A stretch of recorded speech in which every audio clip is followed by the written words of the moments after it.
3 নম্বর পরকালে নবীজির সাথীও হবে। সেই জন্য বিষয়টা সাধারণ নয়, অত্যন্ত গুরুত্বপূর্ণ বিষয়। এই জন্যই খাঁটি আশিকে রসুলের পরিচয় আমাদের জানার দরকার। নিজে আশিকে রসুল খাঁটিভাবে বনার জন্য জানার দরকার। খাঁটি আশিকে রসুলের পরিচয় পেয়ে বেজাল বোঝার জন্য বিষয় জানার দরকার।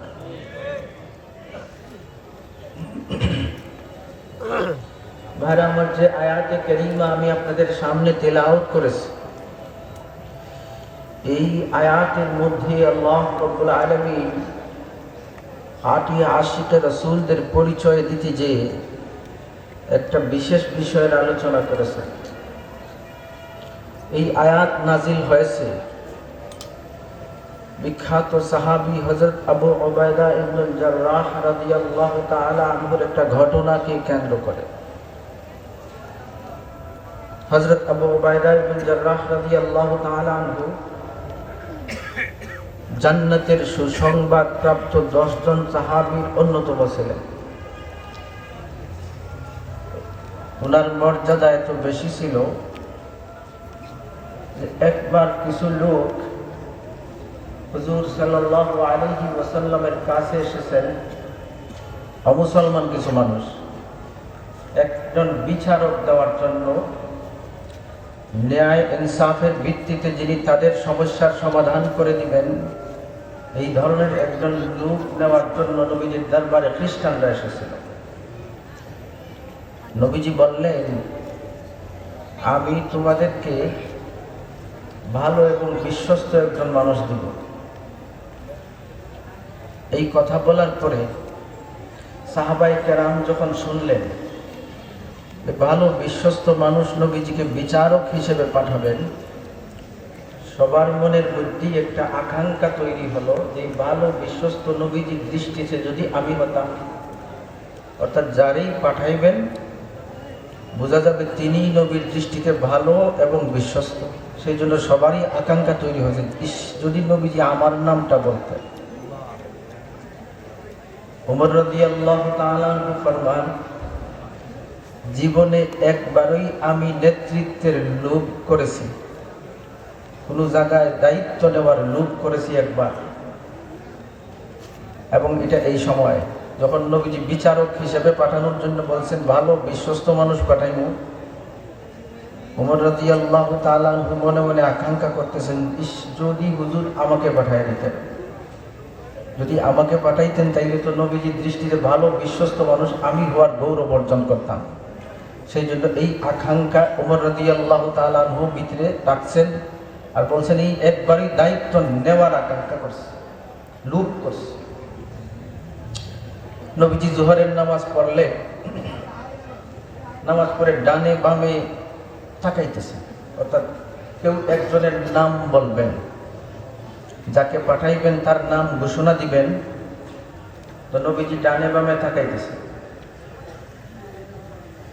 হযরত ওমর রাদিয়াল্লাহু তাআলা আনহু বলেন, আমি আমার মাথাটাকে একটু উঁচু করছি, নামাজ পড়ে বসেছিলাম, যখন দেখলাম নবীজি ডানে বামে তাকাইতেছেন, এখনই তো একজনের নাম ঘোষণা করবে। নাম ঘোষণা করার পরে আমি আমার মাথা উঁচু করছি যাতে নবীজির নজরে আমি পড়ি আর আমার নামটা বলে দেয়।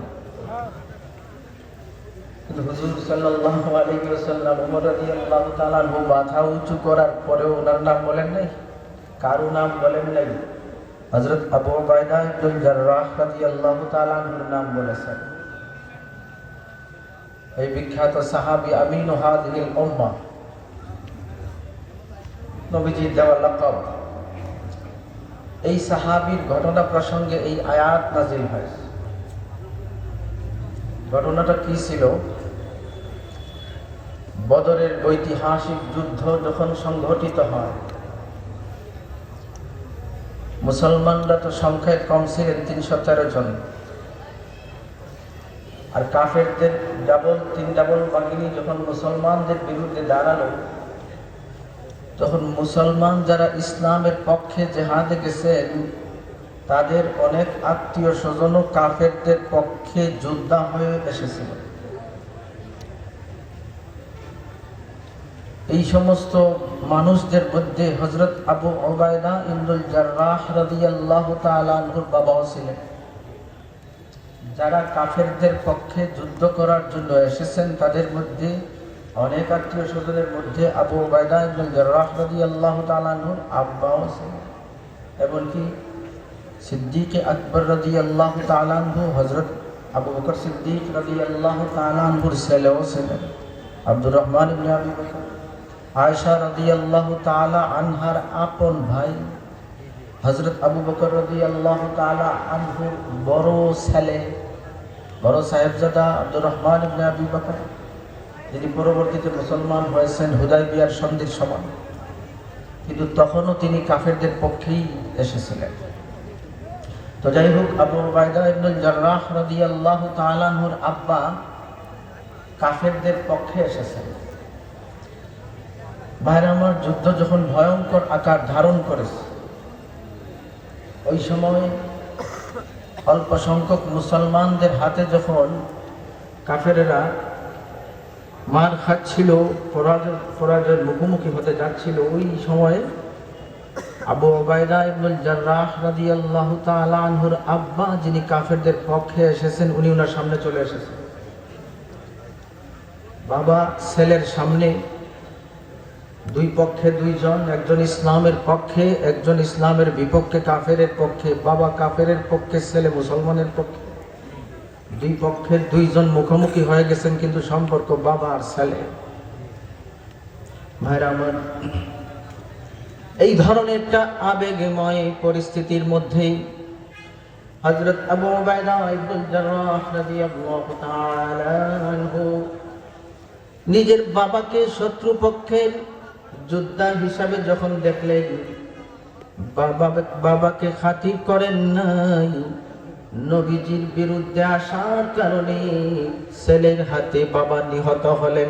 বাবাকে আক্রমণ করলেন, বাবা ছেলের হাতে মারা গেলেন।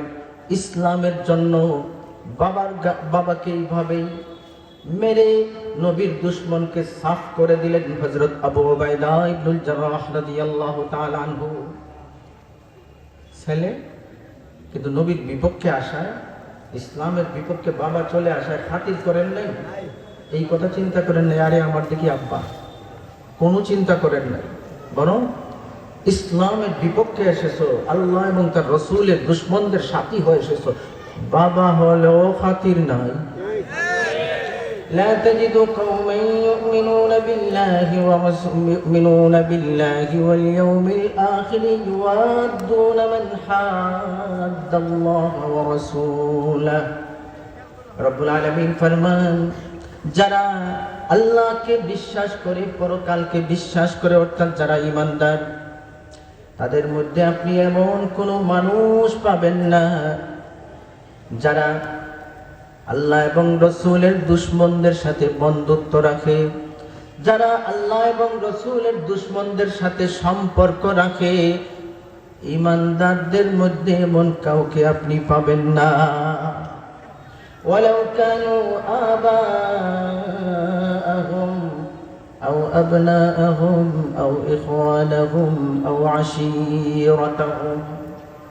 আল্লাহ এবং রাসূলের দুশমনদের পক্ষে হয়ে যদি বাবারাও আসে, সন্তানও যদি আসে, ভাই যদি আসে, নিজের আত্মীয় স্বজনদের কেউ যদি আসে, তারপরও ঈমানদারদেরকে এই সমস্ত সম্পর্কের পরোয়া করতে আপনি দেখবেন না।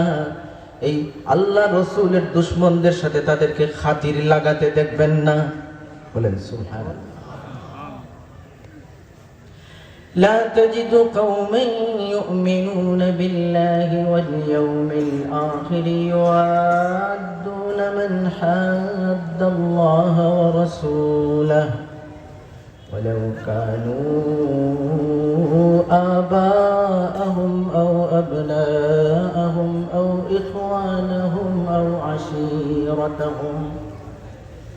বাবা যদি হয় নবীর বিরুদ্ধে চলে আসে, ইসলামের বিরুদ্ধে চলে আসে, আল্লাহ এবং তার রাসূলের দুশমনির মধ্যে নেমে আসে, মুসলমান বাবাকেও খাতির করবে না।